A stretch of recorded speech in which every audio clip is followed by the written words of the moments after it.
నీ దిగులేంటో నాకు తెలుసు. నేనిప్పుడు నీకు మాటిస్తున్నాను, మా ఆయనకి నేనే భార్యని. మా ఆయనతో జీవితాంతం కలిసి ఉంటాను. కావాలంటే నీకు నమ్మకం కుదిరేలా ఆయన కూడా తీసుకొచ్చి చెప్పిస్తాను. చెప్పడం మీ ఆయన ఎలాగో చెప్తాడు. ఇన్ని రోజుల నుండి మీ ఆయన చేసేది అదే కదా. సిరితో పాటు అందరికీ నేనున్నాను అని చెప్పి ఇంతవరకు తీసుకొచ్చాడు. ఇప్పుడు ఇక్కడికొచ్చి నేనున్నాను అంటూ అంతా నేను చూసుకుంటానంటూ చెప్తాడు. నేనెలా నమ్మాలి? ఒకవేళ ఆయనొచ్చి చెప్పాడే మేము నమ్ముతాం, కానీ మణెం ఉంది కదా, తనెలా నమ్ముతుంది? నిన్ను కోడలుగా ఎలా ఒప్పుకుంటుంది? నేనే ఆ ఇంటి కోడల్ని తను ఒప్పుకునేలా నా భర్త సత్య గారు చేస్తారు. నీకోసం కావాలంటే నేను సత్య గారి భార్యననే ఆధారం కూడా తీసుకొస్తాను. ఆ ఆధారంతో ఆ మణమ్మకి, ఈ ప్రపంచానికి మేమే భార్యాభర్తలం అనే విషయం చాటి చెప్తాను. ఈ జన్మకే కాదమ్మా, సత్య గారు జన్మ జన్మలకి నాకు భర్తే. చెప్పాను కదా, నేను మాటిస్తున్నానమ్మా, మేమెప్పటికీ కలిసే ఉంటాము. కాస్త టైం ఇవ్వు అంతే. నువ్వు ధైర్యంగా ఉండమ్మా. అత్తయ్య, అమ్మ ఆరోగ్యం జాగ్రత్త.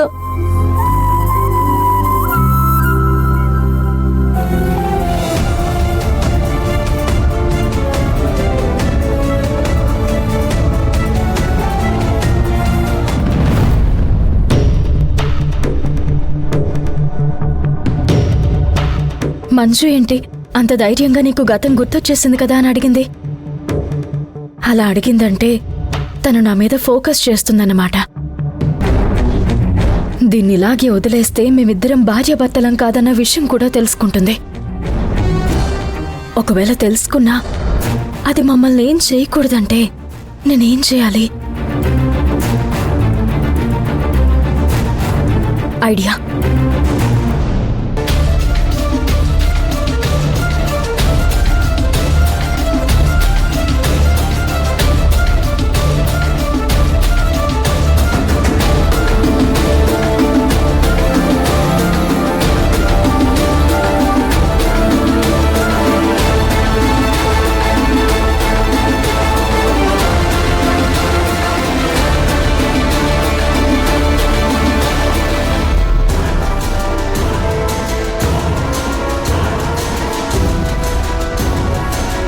ఏంటమ్మా, ఏంటి మొహం అలా ఉంది?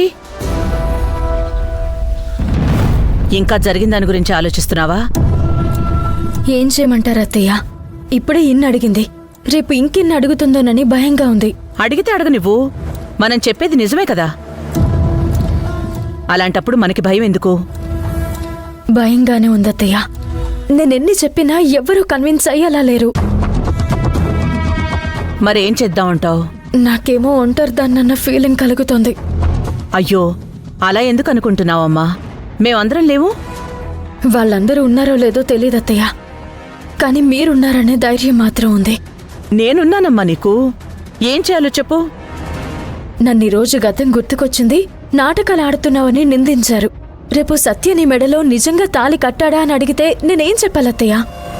ఎన్ని గంటలకు కట్టాడు, ఎక్కడ కట్టాడు అని అడిగితే అసలు నేనేం చెయ్యాలి? నాకేమో అవన్నీ గుర్తులేవు. ఇవన్నీ నా మెడలో తాళి కట్టిన సత్యనే చెప్పాలి కదత్తయ్య. ఒకవేళ రేపు మంజుతో ఆయన కూడా కలిసిపోయి నాకు కూడా తెలీదంటే నా పరిస్థితి ఏంటి?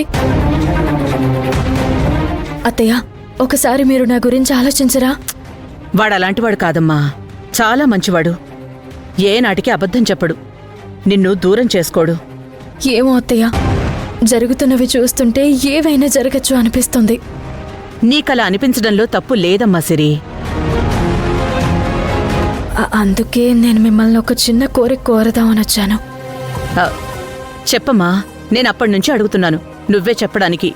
నువ్వెందుకు వెనకాడుతున్నావు? మీరేమీ అనుకోరనే ధైర్యంతోనే అడుగుతున్నాను అత్తయ్య, తప్పుగా అనుకోకండి. అయ్యో సిరి, నేనెందుకు అనుకుంటానమ్మా? నేనేం చేయాలో చెప్పు. అందరి మనసుల్లోని అపోహలను అనుమానాలను తీసేయాలంటే సత్యకి నాకు మళ్ళీ పెళ్లి జరగాలి.